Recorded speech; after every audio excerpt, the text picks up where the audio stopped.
booktube, it's Missy, and today I'm here to share with you guys my May wrap-up. Today's the very last day of May. I have two books I'm currently reading. One I'm trying to finish tonight, so I will talk about that at the end of the video, but I do want to go over all of the books that I read this month. I read quite a few, which I'm actually pleasantly surprised. I will leave like little numbers on the bottom of the video so that way you guys know where each book starts. How if you want to skip something you can. I feel bad if you watch the entire thing. The first book that I read in the month of May is In the Woods by Tana French. This is her debut novel. It is a series. I can't remember. I know the detective, the main detective, is Detective Rob Ryan, but I can't remember. Oh, the Dublin Murder series. That's what it's called. So we have Detective Ryan and Detective Casey Maddox. They are partners. They're in their office, I guess, and they just so happened to get this case, and it just so happens to be in Detective Ryan's old childhood town, and Detective Ryan has a secret. Nobody knows about it but Casey because he's told her. But in the town that they're going to be investigating, him and two other friends went into the woods. His two childhood friends never came back. He believes that they were murdered, but nobody knows because none of the bodies were found. But Detective Ryan has had to deal with this like nightmare his whole entire child and adulthood life, and so he doesn't know if this new case is connected or linked to the old case. So he's really emotionally invested in this case itself because he wants to know if it's the same killer or not. But because he's so emotionally invested, he's not a very good detective. He keeps letting his emotions run wild, and he's like ruining the case. And so Casey has to pick up the slack. I loved the way they worked together, but at the same time, I think Detective Ryan is an asshole, and I'm surprised she was able to keep up with him the whole time, because towards the end of this book, I absolutely despised him. So for the second book, The Likeness, it's actually in Casey's point of view, and I'm really excited about that because I need a break from Detective Ryan because he's so awful, but that's just because he had a hard childhood, which I can understand. Anyways, this was a great adult mystery novel. I buddy read this with the Maddie Hatter. I will leave her channel link down below. She's amazing. We were going to buddy read The Likeness in June, but we might be buddy reading Station 11 instead. So look forward to that review. I'm hoping to get to that book towards the end of June. So that was great. I gave this book 4 stars. The next book that I read was Blameless. This is book 3 of the Parasol Protectorate series. This is also an adult series. This is a urban fantasy. I am buddy reading this with Sylvia over at Wish Fulfillment. I will leave her channel link down below. I loved this book. I gave it 4.5 stars. It's a cat and mouse chase through different countries. Alexia Terabody is trying to get away from vampires because they're trying to kill her, and she ends up in Italy, and she's hoping to learn more about her past and her father's life, and she meets up with the Templars, and she gets to interact with them. Great ending. Absolutely love the ending. Me and Sylvia are going to be reading the 4th book, which is Heartless, in June. I can't wait for that. And so this was great. Again, 4.5 stars. If you like urban fantasy and you want a very witty and steampunky and historical fiction, definitely pick this up. I love it. All right. Next, I read Something New, Tales from a Makeshift Bride by Lucy Neasley, and I actually did a whole review video on this, so I will leave that link down below. I gave this 5 stars, right? Yes. I absolutely love this, and I showed you pictures of it already. Lucy's illustrations are so stinking cute. I love her color palette. I love her life. She's funny. And I loved everything about it. So I will leave that link down below so you can check out the nonfiction graphic novel for yourself. All right, the next book that I read is also a graphic novel. I will leave the picture here, and that was Amulet, book 7. I will insert a clip of all of the beautiful graphic? That's not it. The illustrations are as pretty as always.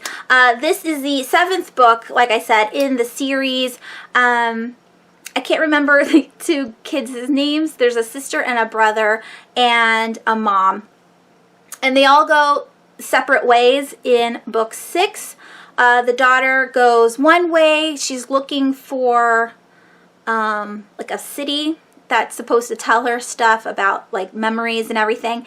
And then the son goes another way. He's trying to get more military people on his side, and then the mom goes with the rest of the crew, and those are the like the rebels, because they're all fighting against the elves. The elves are the bad guys, so there's like a revolution going on of underground characters, and so the mom goes with them. The brother's trying to look for more characters to help with their fight, and the sister goes to understand more about her amulet and what is going to happen when she gains too much power and stuff like that. Again, beautiful illustrations. I absolutely loved it.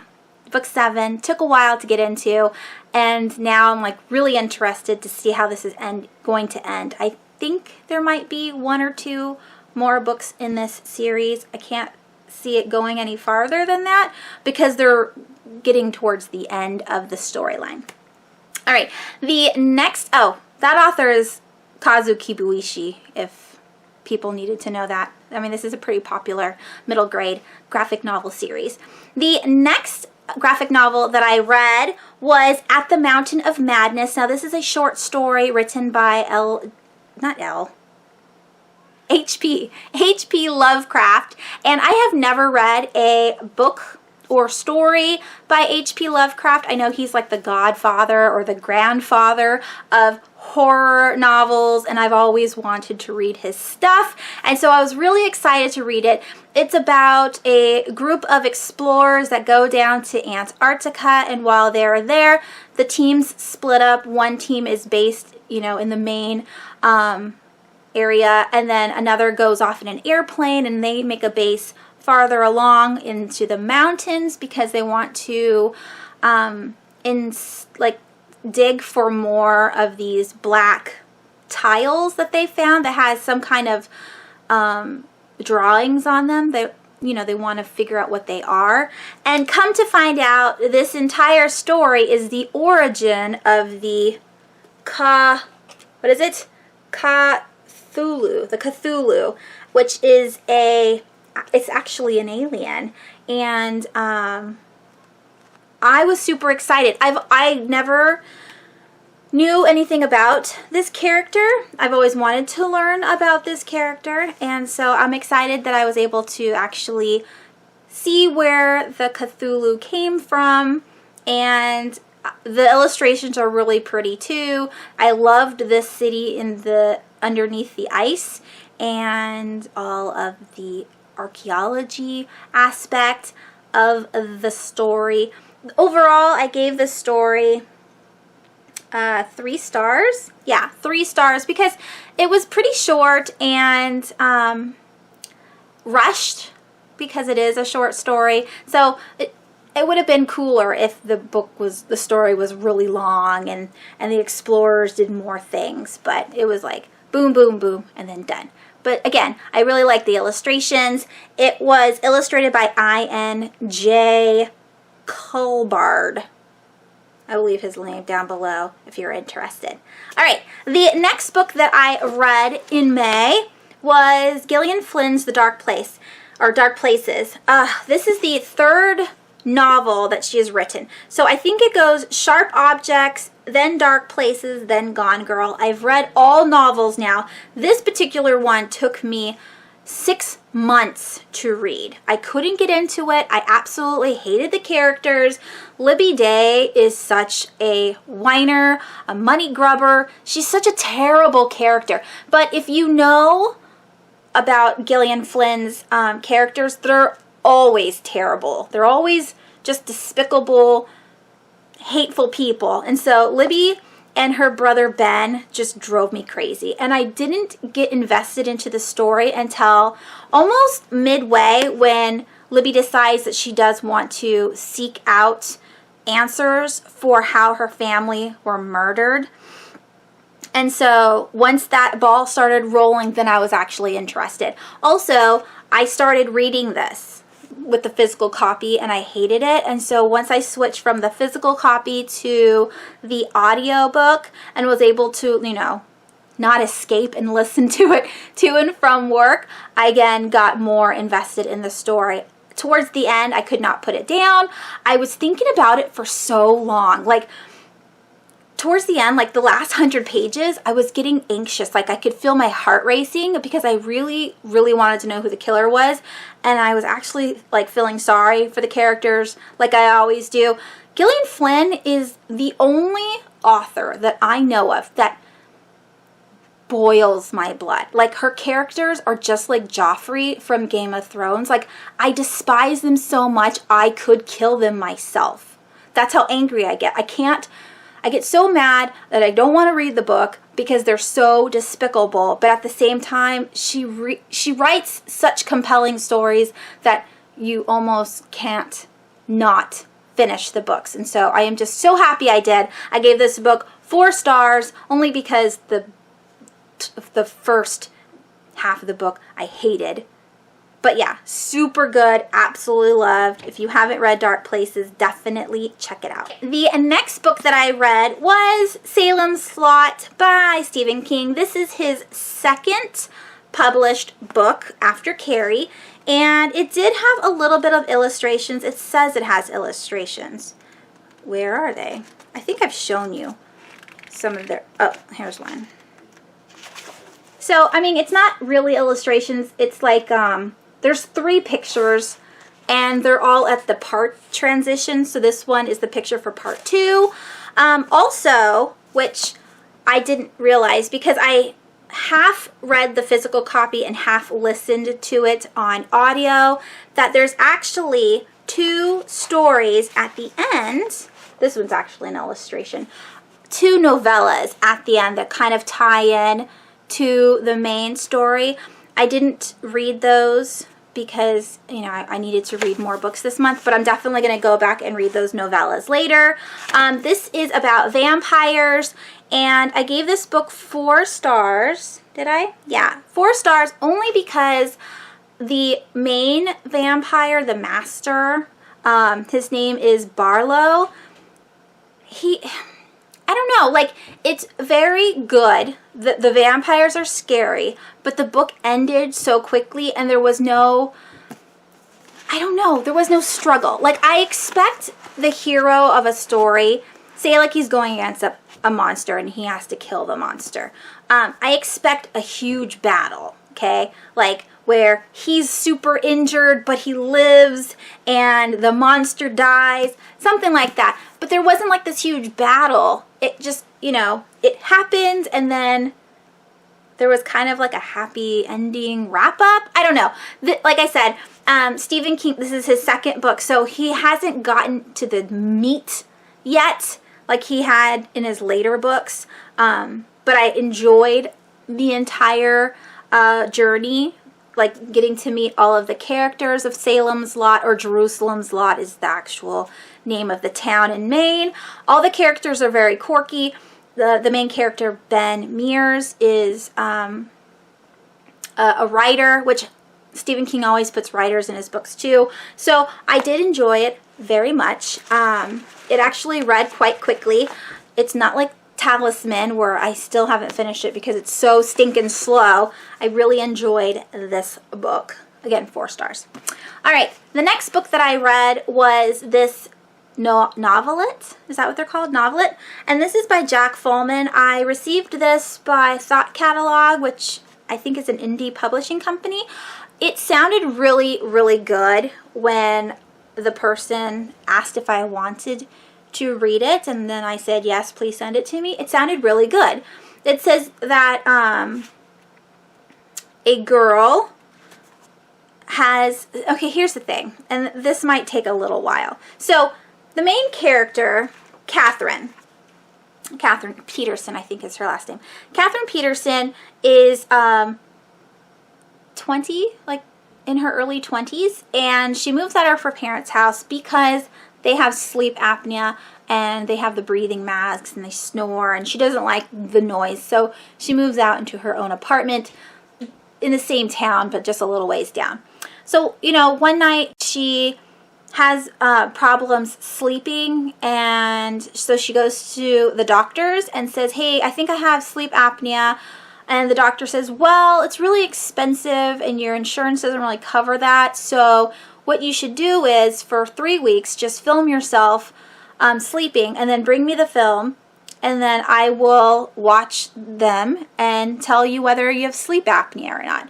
That was the first pause of this novelette. I was like, can a doctor really do that? Like, just look at something and say, yeah, I think you have sleep apnea, or no, you don't. I thought there had to be like, you know, a physical watching of a person sleeping. But whatever. So he watches the film and then he goes, oh, but you know, you're such a deep sleeper, and then your boyfriend kept coming in. And she doesn't have a boyfriend. So that is what the creepy part of the book was. I was like, oh, she's got like a sleeping stalker. Like, this guy is sneaking into her house and just laying next to her in bed. That's so weird. That's amazing. I want to keep reading. But then it got so confusing, and it's only 80 pages.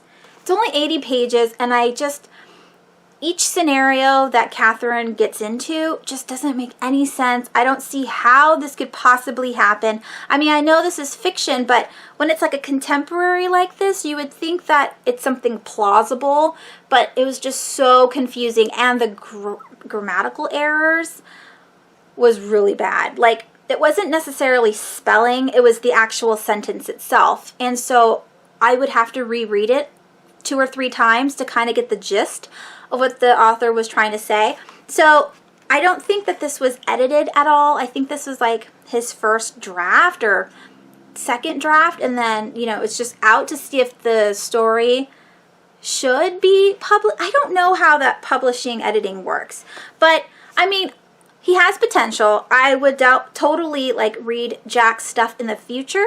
I enjoyed where he was going, but the execution of the whole thing just didn't make any sense to me.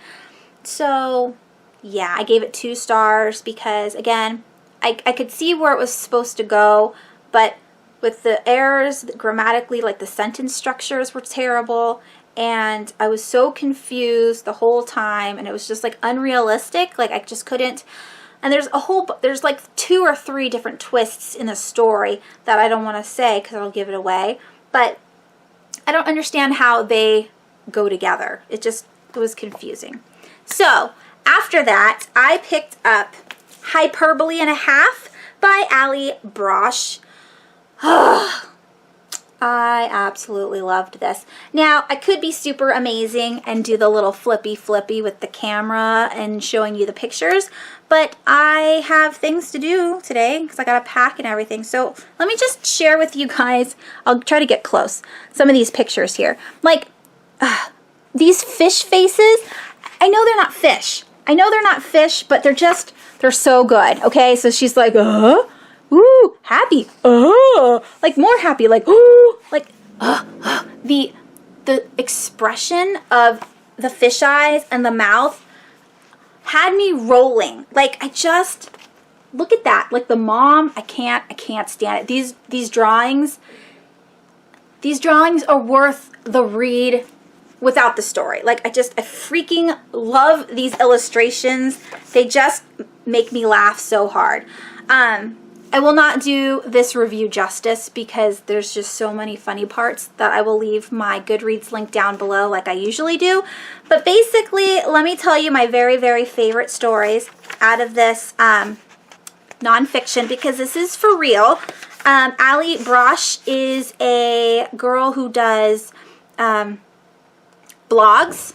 And so I don't know if this is all from her blog or if these are separate, but she does have a blog, a website or whatever. I don't know if it's book blog or some kind of, I don't know, whatever blog it is. I've never heard of her until I read this book. But so The Simple Dog, hilarious. The God of Cake was my favorite story out of the entire thing. I have a picture on Instagram because it is hilarious, and that's how I feel about books, how she felt about Cake. I really liked The Helper Dog is an Asshole. That was so funny. Lost in the Woods, where her mom did not want to tell the kids that they were actually lost, so she kept trying to play this game like, I wonder what's over that hill. I could see myself doing that. That is hilarious. The Parrot was super funny. Dinosaur, the Goose Story was super funny. Just everything, it was just so funny. So basically, this is a mental illness book because she's got depression, and I loved reading this is like, if my husband had a twin and his twin was a girl, this is my husband. Like, read this. Read all of her scenarios, read about how she reacts to everything and her actual words, and that's exactly how my husband sounds when he's talking. I freaking died. I was laughing so hard reading this book, and then I would read some of the quotes out loud to my husband, and he would be like, yeah, right, you know, I would say it better though. Everything was just so funny. This was like one of my favorites this month. Just so funny. All right. Next, I have Jellaby, Monster in the City, and this is by Keen So. This is the second book in the Jellaby series. So we have Jason and Jellaby, and her name is Margie, I think. Is her name Margie? I want to look. I think that's what her name is, though. Anyways, these two kids are trying to take the monster into the city to find his home, and then they meet another creature that was really scary. It's cute. It's middle grade. I loved the pictures. It's all this lavender palette. Everything is lavender, but then you have the one primary color. So the primary color is red and yellow on all of these pictures. Red and yellow. So it's usually her barrette, and then Jason, you see his jacket. I loved how it's colored. And then you got Jellaby's little, like, stripes are red. Cute story. I gave this one 3 stars. All right. The next nonfiction graphic novel I read was Marbles. And this is Mania, Depression, Michelangelo, and Me. This is by Ellen Forney or Forney. I don't know. I did read Hyperbole and a Half, this one, and Brain on Fire for the mental illness readathon last week. It was 2 weeks ago, but I read it last week to make up for missing the readathon completely because of my kids' birthdays. So anyways, this is about a bisexual artist who has bipolar. She's bipolar. I think she's bipolar. Is she bipolar? Yes. Yes. Okay. And so it talks about every stage from when she was diagnosed to all of the pills that she had to take in order to get it just right. It took a long time to figure out the balance, and for the longest time she didn't want to take the medication because she was afraid that her creativity would diminish with the pills, and then she was like so fascinated and like stuck on the fact that all the greats like Van Gogh and Michelangelo and Pollock and all these like famous artists and writers and poets all had some kind of mental disorder. But what scared her is the fact that with people with bipolar disorder, they tend to commit suicide more often if they are not stabilized and on medication. So that was like her turning point. She figured, well, I don't want to kill myself, and it's like 50% chance of killing myself if I don't get on medication. So she did, and it actually didn't affect her creative side. So that was a goodness. I really, really liked it. And her drawings are very unique. Like, let's see. So she's got like very cartoony drawings. And then let me see a different one where it's very realistically styled. Okay, let me just get a corner there. I don't want to show boob. There's boobs in this book. So anyways, that's very like like realistic drawings. She's getting a tattoo on her back, and you can see like the pain in her face. So there's that, and then it also has like very minimalistic drawings. So yeah, she's got, her style is very different in all of the drawings. I really appreciated that. Like I said, I really liked the story, and I gave this one 4 stars. Very informative. It talks about all the drugs and exactly what to expect when you start having the symptoms of manic and the mania and the depression. And so, yeah, I really liked it. All right, the next book that I read is The Grown Up by Gillian Flynn, and this is her novella that was in, I can't remember, it was in like a collection of stories from all different writers, like from George R.R. Martin. He did all the collection of the stories. So this is about a girl that is nameless, but she has many like job descriptions. And basically when we meet her, she works as a hooker. Not really, but she does hand jobs for a living, and then decides that once she's getting carpal tunnel that she should upgrade to the front of the store and actually like read people's auras and stuff. So one day this lady comes in, which the lady's name is mentioned, and she says, I have this problem. My house or my stepson or both, or maybe together, they're being super creepy, but I think my house is haunted and affecting my stepson.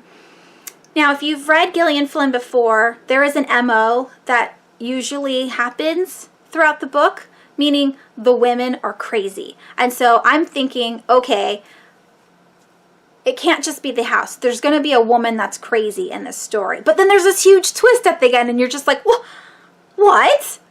This could have totally been longer. I really enjoyed everything about it. It was very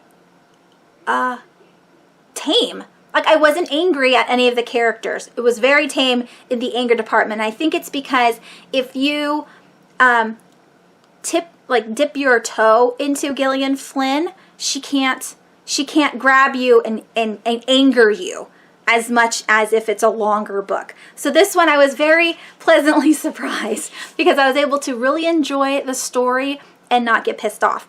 And so yeah, this is the last like published book that she has done. Now I have read everything besides anything that's in collections. Super excited. I got this from Book Outlet for $2.99, so that's cool. And I gave this 4 stars.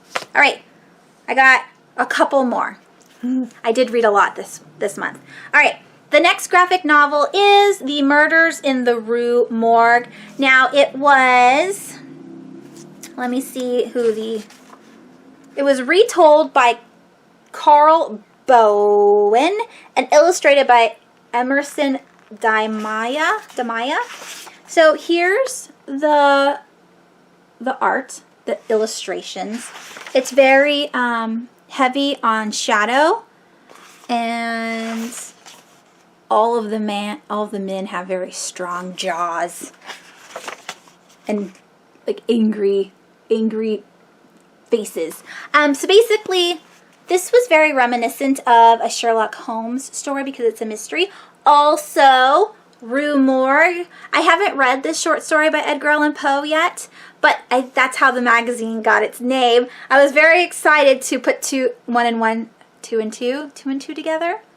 1 and 1 together. how does the saying go? I'm losing my mind. But yeah, I did enjoy it. I gave this story 3 stars by itself. It's a mystery, and they're learning about acumen, which is like kind of like what Sherlock Holmes does. He sees things and deduces what's happening and figures out just by watching people closely to, you know, find the clues and to know what the people are going to be doing next and what happened before that.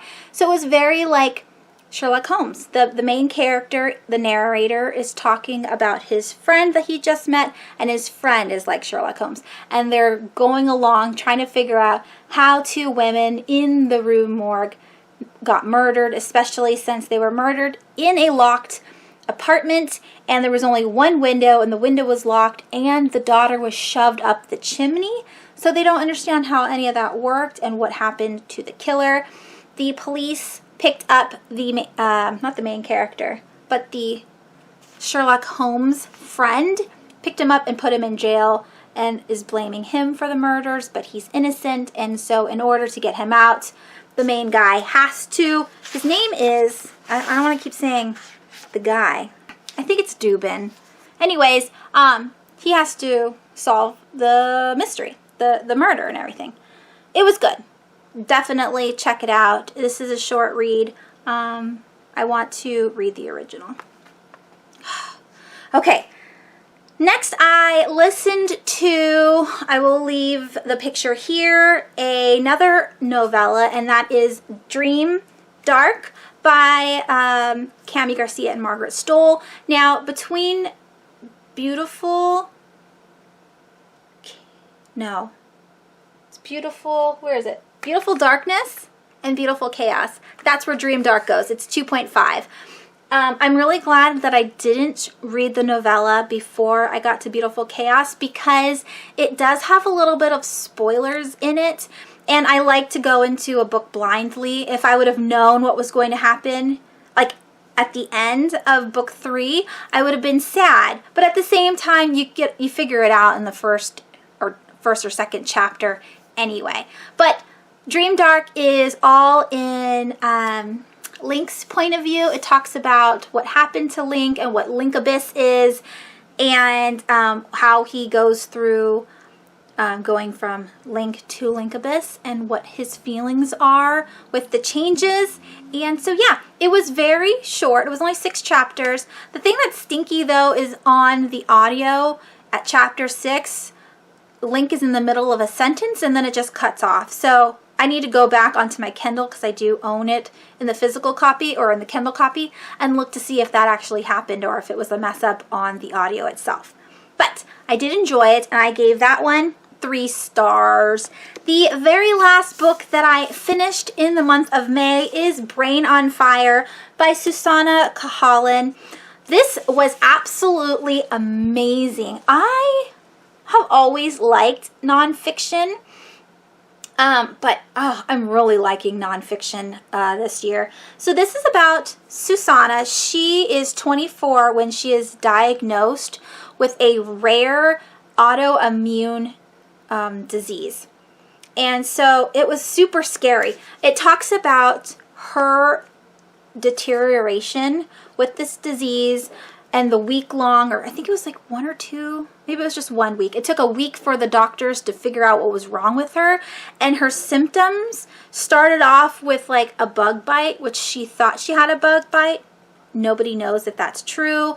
But one of the first like signs of psychosis is seeing bugs. And so she saw this bug bite, thought her house was infested with bed bugs. And then she had numbing on the side, on her left side, and she didn't understand why her fingers were tingling, her leg and her feet were tingling, but nobody was thinking anything of it. They're like, oh, you're fine. And then she started having seizures, and that is when her parents and her boyfriend actually got worried and started taking her to the doctors. And the first doctor kept telling her, well, I think she's just having you know, side effects from drinking too much, which is super annoying and very like offending. Like, you can't say, hey, you're an alcoholic. Like, that's so rude. So the parents got a second opinion, and thank God they did, because then they met a doctor who figured out what was wrong with her. Now, I'm not going to go through the entire book. Read this, though. It's definitely interesting. It goes through all of her stages of when it started and when it ended. So fascinating, and I feel really bad. The good thing, though, is, as you can see, the book is written by her, so you know that at the end she recovers from this like very scary autoimmune disease. I think it's a disease. Yeah, she recovered pretty much 100% from it, and so that was fascinating. I never knew anything about her before this, but she does work for the New Yorker Post, and so she has had other things written, and she's also been on the Today Show.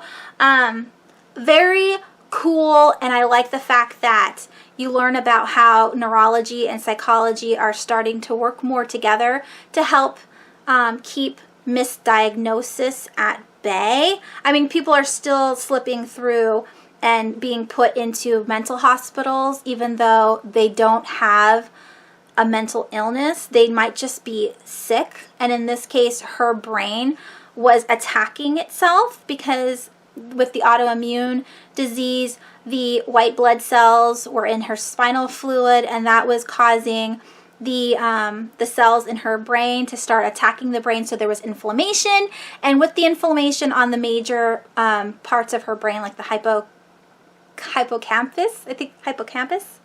Anyways, when it was attacking that does motor function and language and mood swings and all that stuff. So she was showing signs of schizophrenia, but she didn't have schizophrenia. So that's really scary. You can be misdiagnosed by a hospital or doctors that are not trained to see every kind of symptom, and you could be placed somewhere against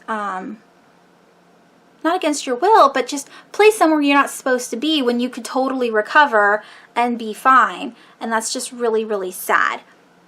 But I just enjoyed it so much. Gave it 5 stars. So if I had to say which ones were my favorite this month, I would say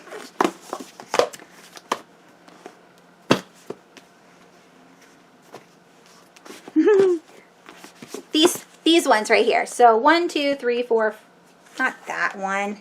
God, definitely not that one. All right, 1, 2, 3, 4, 5. These 5 were my absolute favorites this month. Brain on Fire and Hyperbole being the top 2. And then Marbles, Something New, and Blameless at the end. I just loved all of the books that I read this month. And I am currently reading Blankets. This is really long. I'm hoping to get it done tonight because it's due on Thursday and I won't be here. And I started I Hunt Killers on audio today when I was going to work. This one's starting to be really good too. It's about a boy named Jasper whose father has been captured and is now in prison for being a serial killer, and he's been a serial killer for years and taught Jasper everything he knows, and Jasper's trying to cope with having his dad be a famous serial killer. I think it's great. So those are the 2 books that I'm reading. Blankets should be finished tonight, so that'll be 1 more for May.